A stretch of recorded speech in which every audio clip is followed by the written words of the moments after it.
Hoş gördük, değerli izleyiciler. Ülkede ve dünyada baş verən ən son xəbərlərdən anındaca xəbərdar olmaq üçün Günlük Xəbərlər YouTube kanalımıza abunə olun və bildirişləri açmağı unutmayın. Avqustun 6-sında gözlənilən hava şəraiti açıqlanıb. Bu barədə Milli Hidrometeorologiya Xidməti məlumat yayıb. Bildirilib ki, Bakıda və Abşeron yarımadasında hava şəraitinin əsasən yağmursuz keçəcəyi gözlənilir. Lakin səhər bəzi yerlərdə qısa müddətli az yağış yağacağı ehtimalı var. Mülayim şimal-qərb küləyi arabir güclənəcək.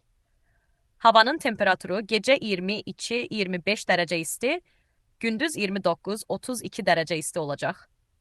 Atmosfer təzyiqi 759 mm civə sütunu təşkil edəcək. Nisbi rütubət gecə 70-75%, gündüz 50-55% olacaq.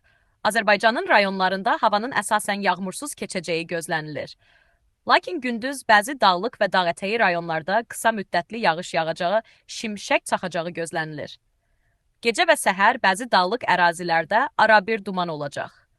Mülayim şərq küləyi əsəcək. Havanın temperaturu gecə 20-25 dərəcə isti, gündüz 34-39 dərəcə isti, dağlarda gecə 15-20 dərəcə isti, gündüz 24-29 dərəcə isti olacaq. Günlük Xəbərlər YouTube kanalımıza abunə olmağı və videonu bəyənməyi unutmayın.